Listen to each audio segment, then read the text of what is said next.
Hey, let's talk about passwords. Sure, in today's world, passwords are everywhere. We use them to access our money, communications, and even our social life. Do you agree that we tend to use similar passwords for all our online accounts? Yes, I totally agree. I confess that I use the same password for almost all my online accounts. Since most of our essential online accounts are using Gmail account for authentication, such as bank accounts, social media handles, etc., if the Gmail account is compromised, then all our personal information is out in the world and at risk. Do you think that your Gmail account is safe? I believe so. Do you think your passwords are good enough to protect your online account? Not really. Interesting. Do you think that a strong password can protect your account? I want to believe it, but I don't think so. Statistically, every 39 seconds, an individual gets hacked. In addition to that, 300,000 new malwares are created every single day.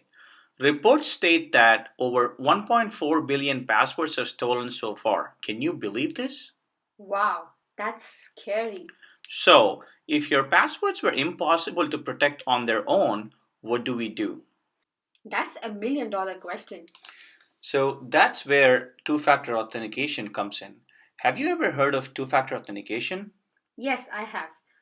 Two factor authentication, sometimes referred as two step verification or dual factor authentication, is a security process in which users provide two different authentication factors to verify themselves.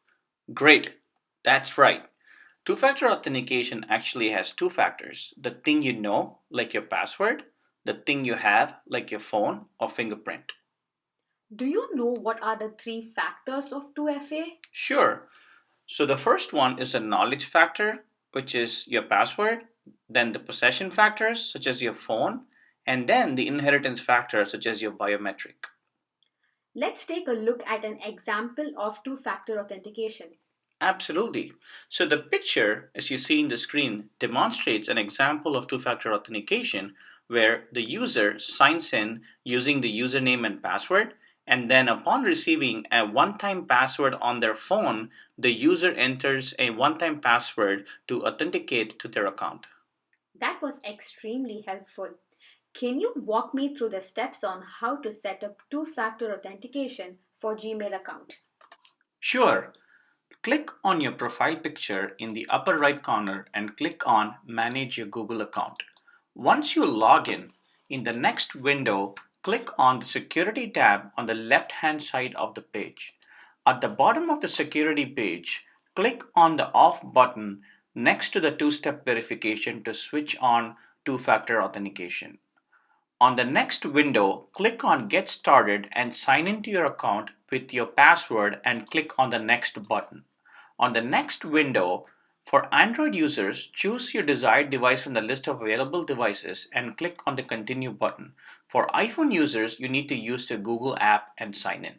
In the next window, enter your phone number in which you desire to receive an one-time password and choose either the text message or phone call option and click the send button. Once you receive an one-time password, enter the numbers without the G prefix and click on the next button. To confirm that you want to enable two-factor authentication, click on the Turn On button. Now, you have successfully set up two-factor authentication. In case you cannot receive text or calls, you can set up an alternative second factor like backup codes or Google Authenticator app. Thank you for watching this video.